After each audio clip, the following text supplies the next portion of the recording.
with what you have on them in order to protect yourself. I was first raped violently. Well, you're finished. You'll never play football again.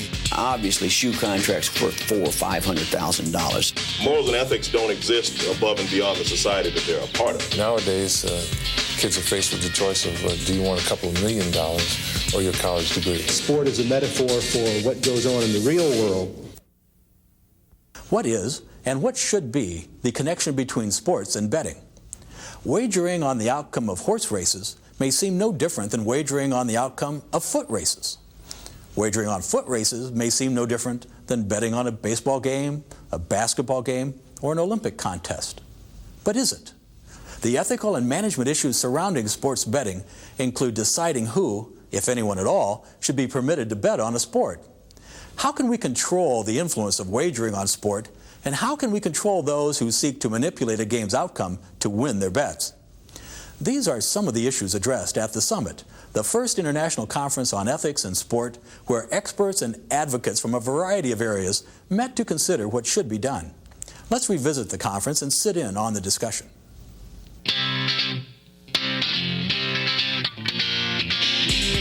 I think our athletes believe that it's just a very simple, victimless event that they're going on. Hey, what's wrong if I want to bet $20?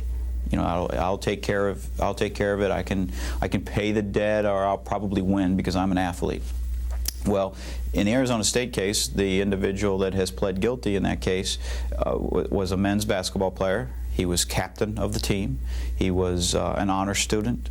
He was involved in volunteer activities in the community with young students in the elementary schools. And he began gambling with a student bookie when he was a freshman, and over the course of time became more than $10,000 in debt.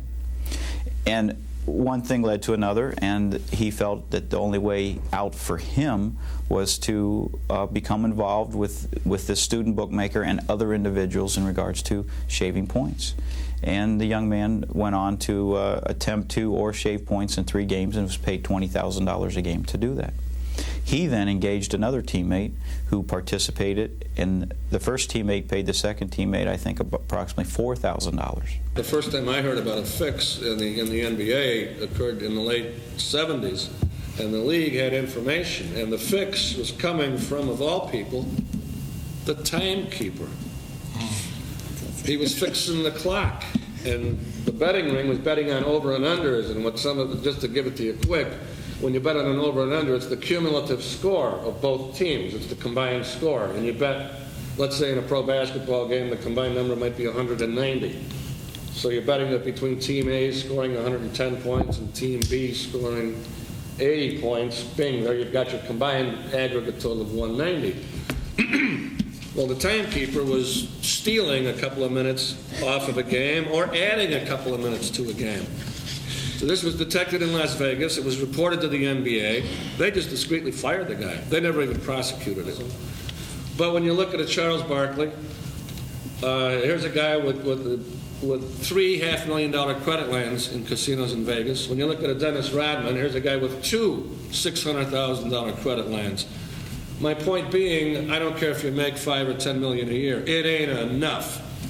I think the place where the biggest burden resides is now transferred to college games in terms of potential fixes for gamblers.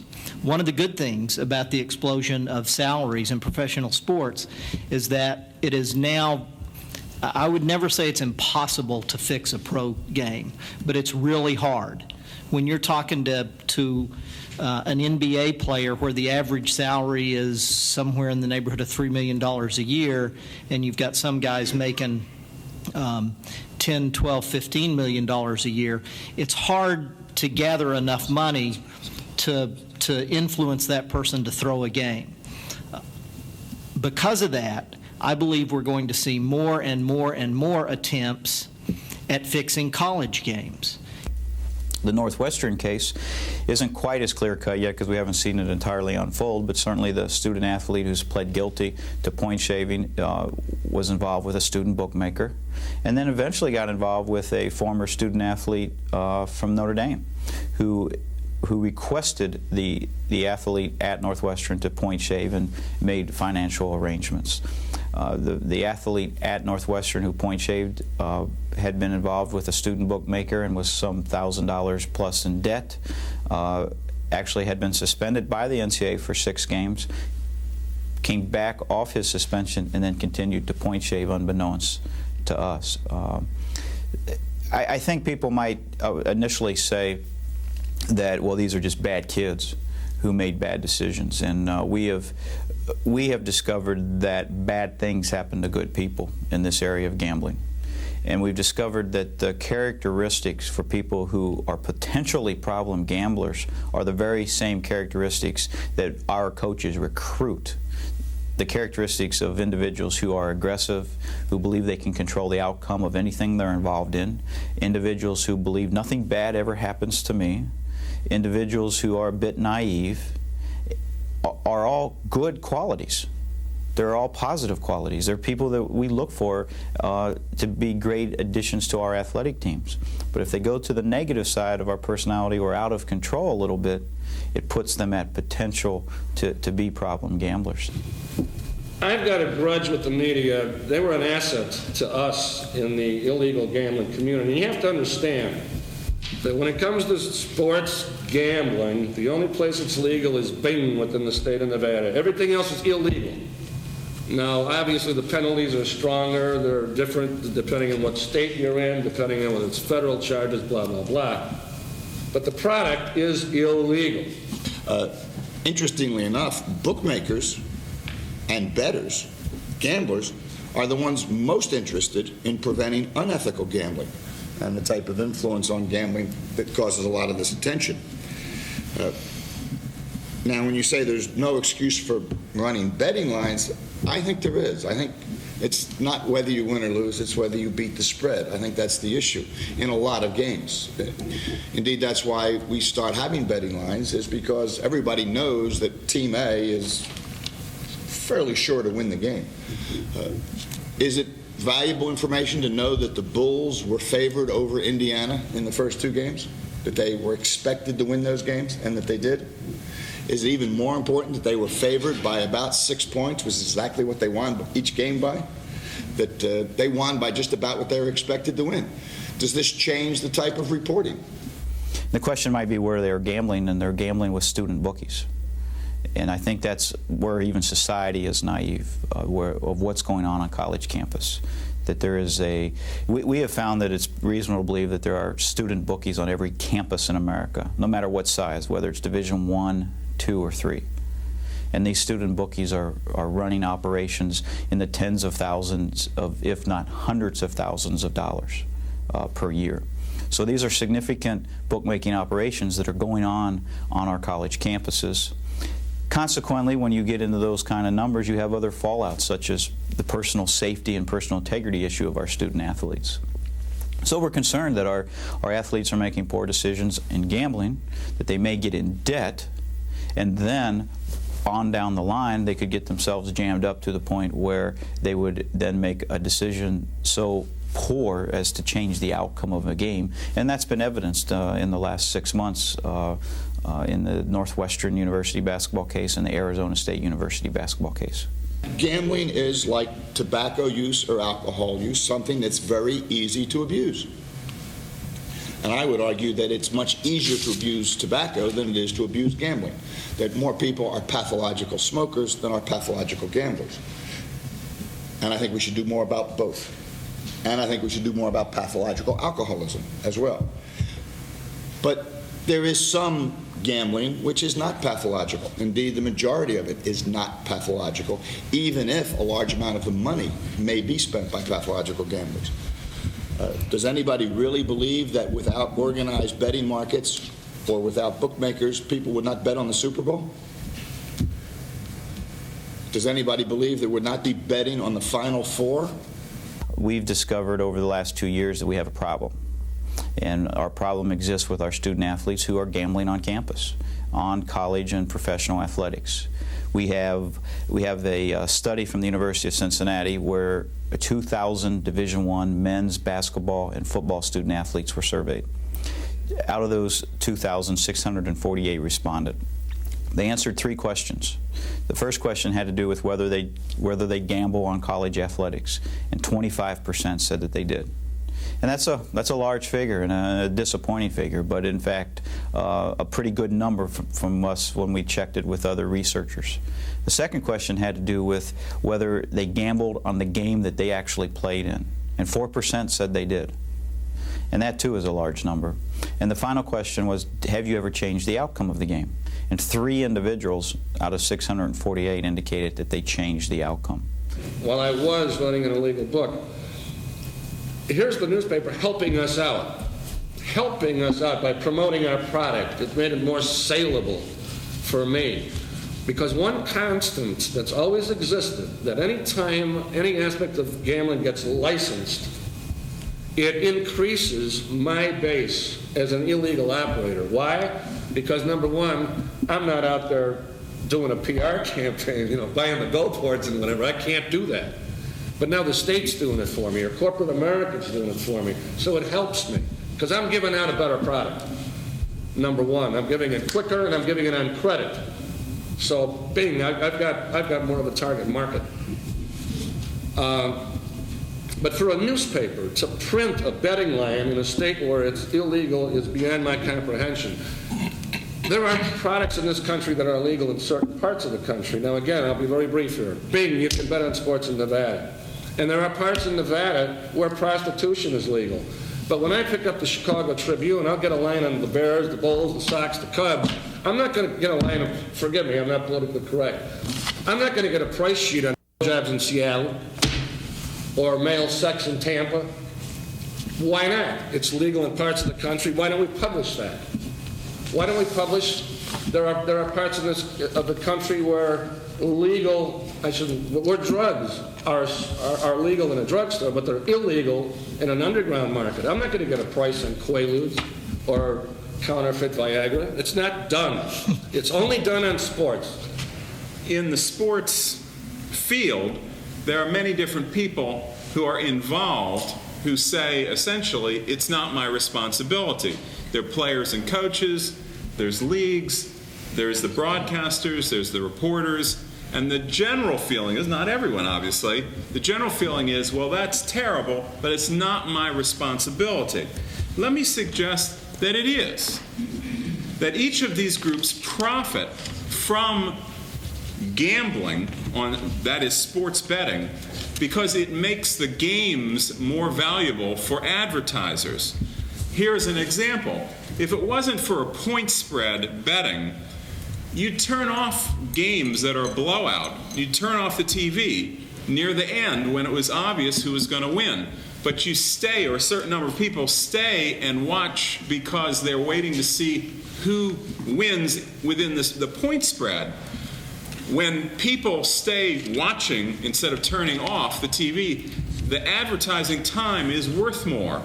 And that value is passed on to everyone in the sporting industry. If the TV networks pay more to colleges or to sports leagues, then that's more money to be paid to the players and coaches, and so on down the line. So everyone profits indirectly from gambling, and to me that means that they owe something back.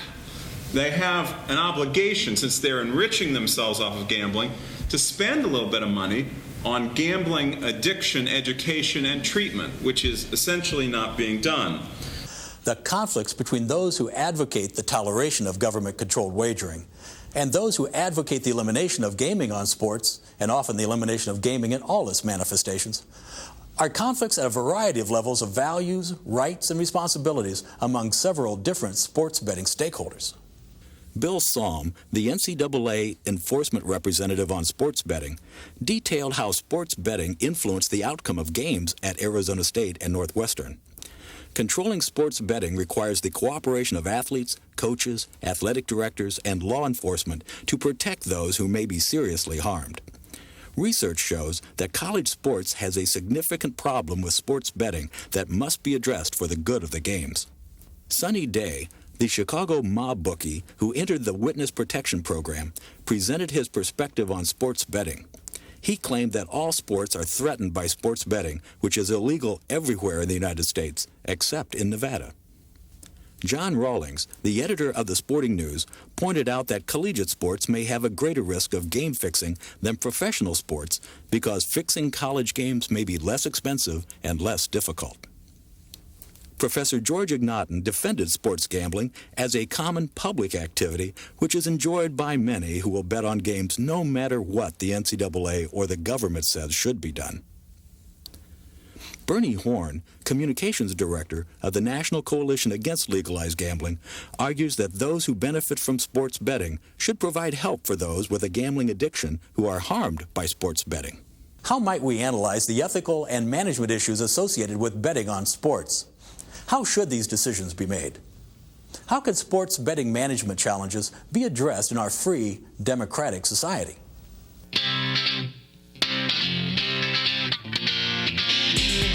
In October and November of 1996, there was the gambling case at Boston College, which was very high profile, and if one wants to do a little research, they'll find a large number of magazine and newspaper articles from that time period. And it was a case where there were allegations that football players at Boston College were gambling on athletics. And it's really a textbook case in a number of ways. Number one, it was a textbook case on how it should be handled by an institution. The president of Boston College, the athletic director at Boston College, and the head football coach made a decision, drew the line in the sand, and said they were going to root the problem out. And they brought in the local district attorney from Middlesex County. They didn't try and do it themselves. They didn't try and cover it up. They just said, we're going to figure this thing out. We don't want this on our team. We don't want this on our campus. So it's a textbook case in that area. The other area it's a textbook case in is that it all involves student bookies again. And in the end, there were 13 football players that were found to have gambled on college or professional athletics. Those 13 served different lengths of suspensions, some to the point where they would never be they were banned from intercollegiate competition at NCAA institutions. We found that there were 8 student bookies that were arrested in that case. And those 8 student bookies were reporting to an individual in Boston who reported to people close to organized crime in New York. In fact, one of those student bookies was not operating his bookmaking operation correctly, and he was transported to New York and severely beaten and nearly murdered. I think that the media act extraordinarily irresponsibly when it comes to sports gambling. And I think that happens because we see there's an interest among readers, and we say if there's an interest among readers, that gives us an opportunity to sell our publications, and it also gives us an opportunity to sell our ad space. I think those are horrible decisions. Some newspapers owned by Times Mirror, the company that owns the Sporting News, accepts advertisements from tout services, which I think there's no excuse for it. Even though we got to make money, there's no excuse for it. There's no excuse for running betting lines in a daily newspaper or in the Sporting News. None, period. Now, somebody's going to say, well, readers want it. Readers want lots of things we don't give them. It is an editorial judgment, and I think that's another way that we are irresponsible. I come at this from a very strong point of view, and that is that gambling on sports is inherently bad for the business in which I make my profession. There is no good that comes from it, period. Now, you can debate legalized casino gambling. I have an opinion about that, but to me that's irrelevant in this discussion. We are talking about gambling that for the largest part, more than 90-some%, and there are people here who are going to know the figures better than I do, takes place illegally, that is not in books in Las Vegas, can, and we have seen it have an effect on the participants in a way that denigrates the sports. And there's nothing good that can come from that. And unfortunately, the media have helped legitimize that procedure by running gambling lines, gambling ads, and columns in the sports sections about who to bet on. It's a little bit hard for us, I think, to point our fingers at somebody else when we're part of the problem. And I wish we could get our own house in order on that. Even though there are, as I said, newspapers in Times Mirror that carry gambling lines and tout ads, the company as a whole has let the sporting news make its own decisions. And even though the sporting news, you may or may not know, has struggled financially for the last several years, and we turn away somewhere in the neighborhood of probably $250,000 to maybe as much as $500,000 a year in gambling ads. We will not accept them under any circumstances. If we get in such bad straits that we start taking those ads, I'll quit. I would rather quit than be part of that. We do not carry gambling lines. We have a website that competes with any commercial sports website. We're the only website that does not post gambling lines, and we will not do it. I'm sure we have our own set of problems and our own set of shortcomings, but I do wish that as readers, there were more of an outcry against gambling. Unfortunately, that doesn't happen because most of the people that we produce our sports sections and our sports magazines for participate in gambling and think it's okay.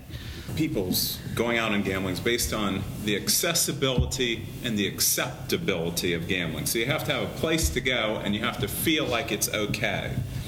So there are two avenues to go after. One is to try to make it less accessible by trying to catch and prosecute the student bookies and make it more difficult for people to find a place to bet. And the other is to make it less acceptable activity. And you do that in two ways. One is, again, I'm not talking about throwing millions of people in jail like their drug laws do, but the current situation is that nobody gets prosecuted on gambling, and everybody knows it.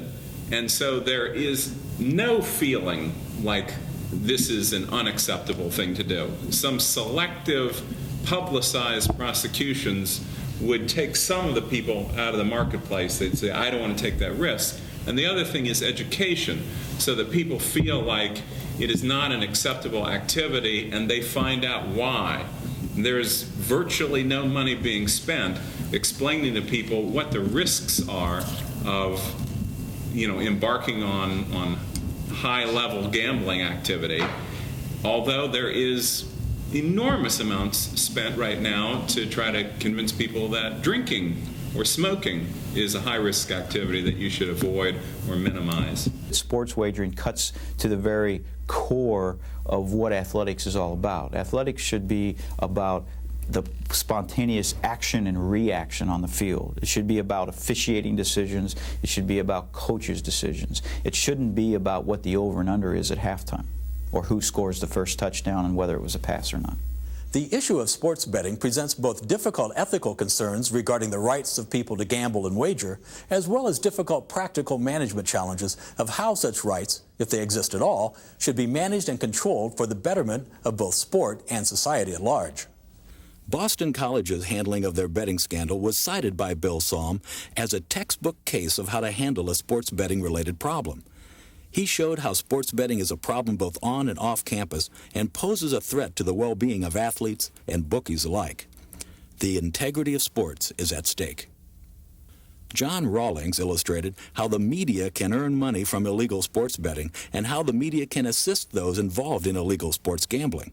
He made the point that the sporting news, which he edits, will not report betting lines and will not take ads from sports betting advice programs and hotlines. Bernie Horn suggested that law enforcement and a public information campaign such as that taken against tobacco might help make gambling far less socially acceptable and may be a way to reduce the amount of harm caused by sports gambling. The conflicting values and rights issues make it difficult to structure policies regarding sports betting that will appeal to everyone. But the clear and present danger that wagering can destroy the integrity of the games and the lives of some of the athletes if these issues are not properly managed make the development of good management policies of critical importance to both sport and society.